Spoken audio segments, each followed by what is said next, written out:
Halo semuanya, kembali lagi di Latihan IELTS Listening. Sekarang kita akan bahas tentang episode 3 listening questionnya dari 21 sampai 30.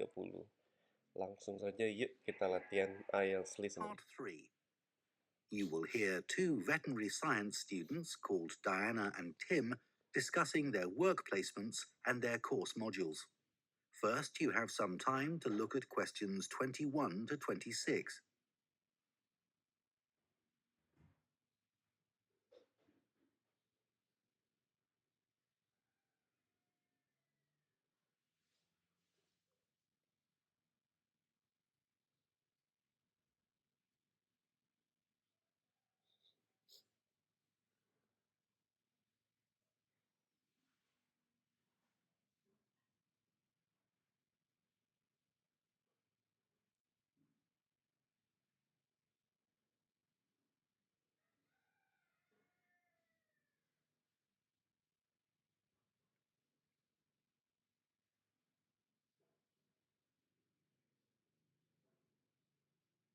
Now listen carefully and answer questions 21 to 26. So, Tim, we have to do a short summary of our work experience on a farm. Right. My farm was great, but arranging the work experience was hard. One problem was it was miles away and I don't drive. And also, I'd really wanted a placement for a month, but I could only get one for 2 weeks. I was lucky. The farmer let me stay on the farm, so I didn't have to travel. But finding the right sort of farm to apply to wasn't easy. No, they don't seem to have websites, do they? I found mine through a friend of my mother's, but it wasn't easy. No. My farm was mostly livestock, especially sheep. I really enjoyed helping out with them. I was up most of one night helping a sheep deliver a lamb. On your own? No, the farmer was there, and he told me what to do. It wasn't a straightforward birth, but I managed. It was a great feeling to see the lamb stagger to its feet and start feeding almost straight away, and to know that it was okay. Then another time, a lamb had broken its leg, and they got the vet in to set it. And he talked me through what he was doing. That was really useful. Yes, my farm had sheep too. The farm was in a valley, and they had a lowland breed called Suffolks, although the farmer said they'd had other breeds in the past. So were they bred for their meat? Mostly, yes. They're quite big and solid. My farm was up in the hills, and they had a different breed of sheep. They were Cheviots. Oh, I heard their wool's really sought after. Yes, it's very hard wearing, and they use it for carpets. Right. I was interested in the amount of supplements they add to animals' feed nowadays. Like, even the chickens got extra vitamins and electrolytes in their feed. Yes, I found that too. And they're not cheap. But my farmer said some are overpriced for what they are.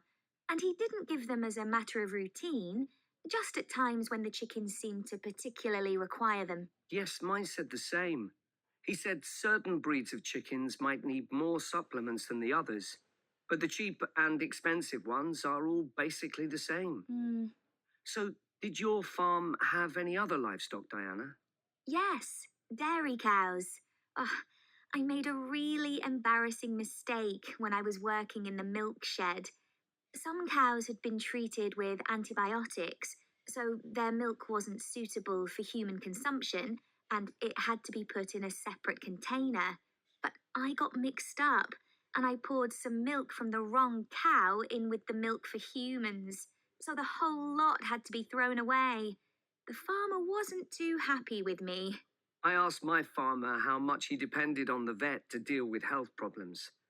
I'd read reports that the livestock's health is being affected as farmers are under pressure to increase production.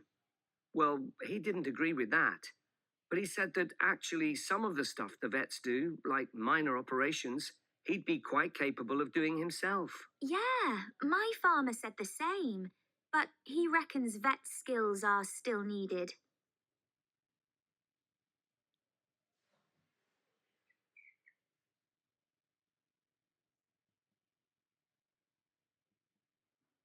Before you hear the rest of the conversation, you have some time to look at questions 27 to 30.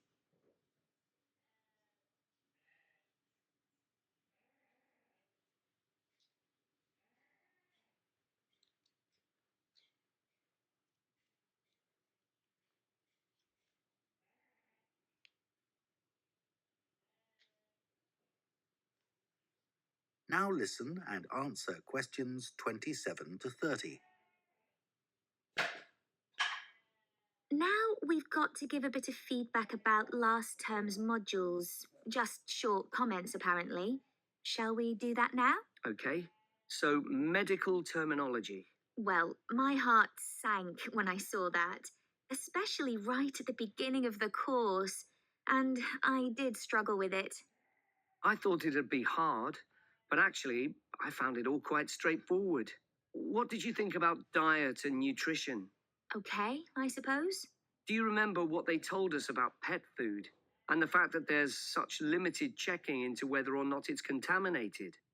I mean, in comparison with the checks on food for humans, I thought that was terrible. I think the module that really impressed me was the animal disease one, when we looked at domesticated animals in different parts of the world, like camels and water buffalo and alpaca. The economies of so many countries depend on these, but scientists don't know much about the diseases that affect them. Yes. I thought they'd know a lot about ways of controlling and eradicating those diseases, but that's not the case at all. I loved the wildlife medication unit. Things like helping birds that have been caught in oil spills. That's something I hadn't thought about before. Yeah, I thought I might write my dissertation on something connected with that. Right. So, actually, I was thinking something along the same lines. That is the end of part 3. You now have half a minute to check your answers to part 3.